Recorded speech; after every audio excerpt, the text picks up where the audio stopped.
So we eat ferments regularly, and today I will be turning the first garden cucumbers into fermented dill pickles. It goes super easy. It only requires salt and water, and then they need to sit for a while until they're fully fermented. They taste amazing and are a superfood for the gut microbiome. Let's do it.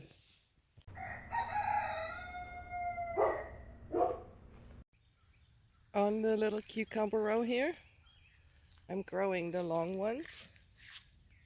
The slicers, suyu long is what they're called, and I'm growing regular pickling ones. And today's harvest got these. That is not enough for me to run the canner, even a water bath, so I will be fermenting them. They're actually even better than canned. So here are these beautiful pickles from the garden. Yesterday I didn't have time to put this together, so I just put them in water in the refrigerator. They are washed, and then we need some aromatics. I have dill seeds, coriander seeds, that is mustard, the little ones, and then I like to put in some black pepper and some cayenne. Those are mostly for look because they're dried. They don't really give off that much heat. And the black pepper I will crush before I put it in. Garlic, I love a lot of garlic in it.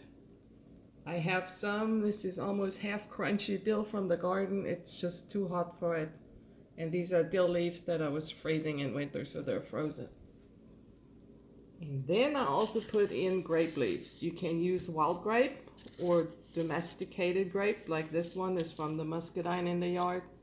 Supposedly the tannins in the grape leaves will keep the pickles crunchier. I never tested that if it's true, but what does it hurt to put a grape leaf in?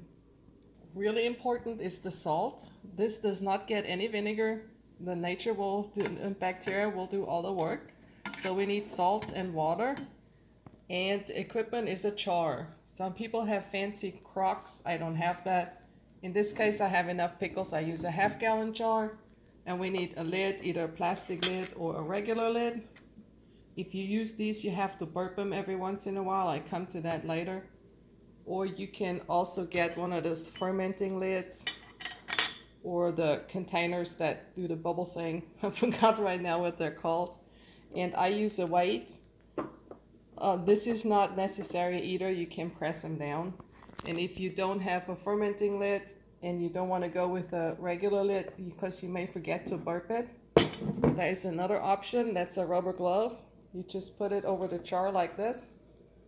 And once the gases come up, it'll stand up. It'll be quite noticeable because it's going to turn into a rubber glove balloon. And then you take a hot needle and you just poke a hole in one of the finger ends, and that can release the excess gases in it so it won't pop off. This works really good. Make sure the glove doesn't get in contact with your contents. So if you use this, you want to underfill it by quite a bit because this doesn't taste good when it gets to the salt brine. It shouldn't happen.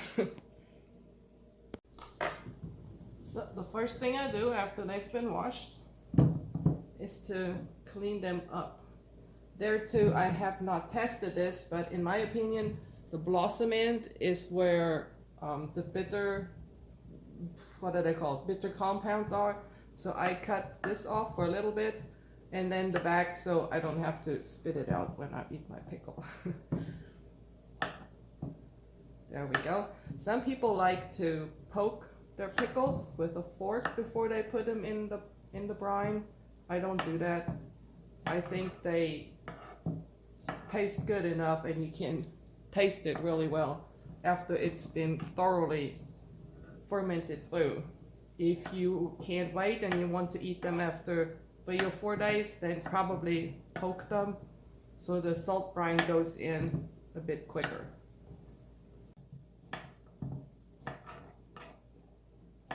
In case you have pickle worms in your pickles already and you don't see them, once you soak them, they come out, they be swimming in the thing, and you can still decide whether you serve it as a pickle or not. All done, next step. We're ready to pack this. In goes the stuff. I usually put the leaves on the bottom so they don't float. And then dill I have.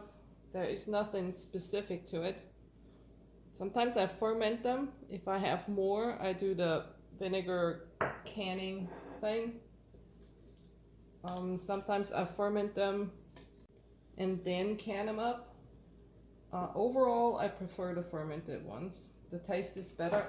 Oops, my peppercorn just escaped. Crush this. These are the peppercorns. I think the vinegar taste is better in the fermented ones without vinegar than it is with the vinegar. So it's probably not vinegar taste, but the lactobacillus lactofermentation action makes them taste just yummy. It's just like sauerkraut, same thing. Oops, more peppercorns. These are slippery little guys. And then we crush the garlic as well, so it gets all that precious garlic taste out.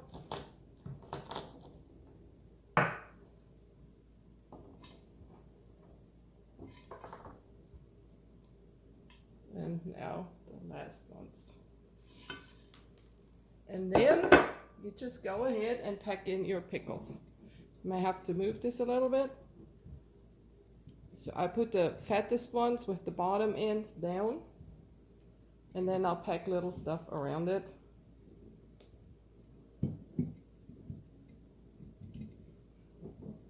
It helps if your hand fits in the jar. It's a tight fit. So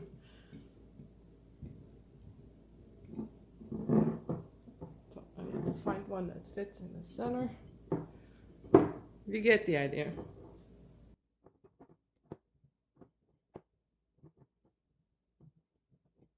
This is the original style pickle that used to be sold in bars and on counters. I'm not sure about Florida, but I know in Europe it was normal to have them. So they're in. If you have room to spare, or if your jar doesn't fill, you can put other things in it as well. In my case, I'm gonna add some green beans because they come out nice and crunchy. In fact, I have to make dilly green beans today as well.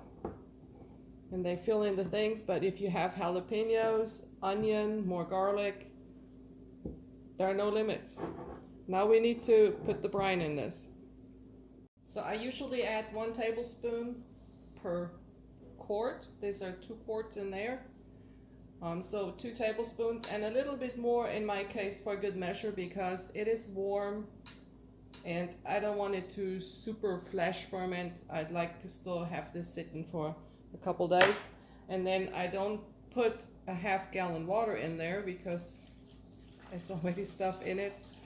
So I dissolve it like this in just a little bit of water. And if it doesn't dissolve, you have to heat it up and then let it cool off completely. In it goes. This is Himalayan sea salt, so I always have this mineral deposit on the bottom. And then I'll just fill it off with regular water, because once it starts bubbling, it will mix this up in no time. The pickles have to be submerged. If you have heavily chlorinated water, it's best to let it sit overnight, either in an open pitcher or a bowl, and then use it so the chlorine won't do any harm to the beneficial bacteria you want in there for the fermentation. This is what it looks like from the top. My glass weight is in. It's a little bit hard to see. I added a couple more seeds for the pretty picture effect. And they will soak up and of course be submerged too. And everything has to be under the brine. So there's the weight and there are the pickles. Top goes on. No matter what top you use, this has to be on. You do not want to get any gnats in there. And this has a hole on the top, so the gases will come out, but nothing can get in. That's the whole point. If you do use one of these, burp it, I will show you. I want to show you how long this takes and what it looks like when it starts fermenting and what it looks like when it's done fermenting. One more hint. This can bubble out if it gets really, really happy. This usually happens to me with sauerkraut more so than any other ferments. But just to be sure, put something underneath so you can avoid the mess. And then I tuck them into the coolest and darkest corner of the house. This is 48 hours later. I forgot to film it yesterday. Look at the bubble action. So this is fermenting away very well right now, but we're far from done. Also, just about around the second day, the liquid color will change from clear to cloudy. That is perfectly normal. Day 3, still cloudy and it's going to stay that way.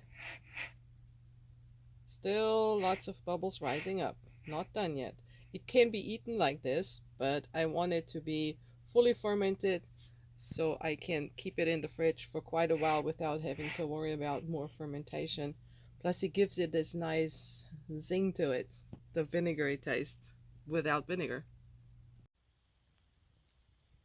Here we go. It's been 12 days and no matter how hard I twist it now, there is no more bubbling action coming up. So let's open it up.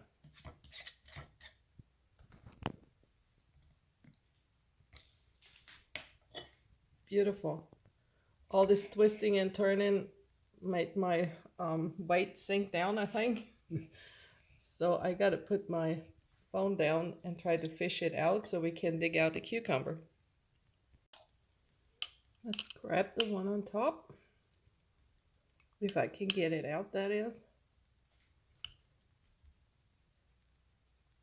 That look good.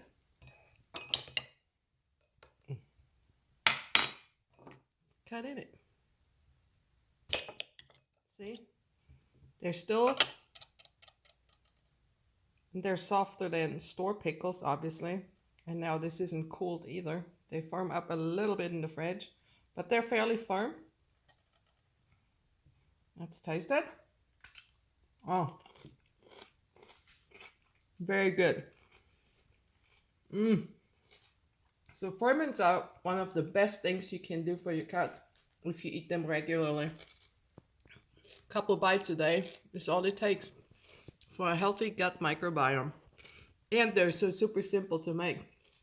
Now, once these have fermented completely, and I mean completely, you could water bath can them if you want to be on the extra safe side. Add a little bit vinegar with it for the water bath, and just pull up a recipe that has been approved. Very nice. They did well. Thanks for watching.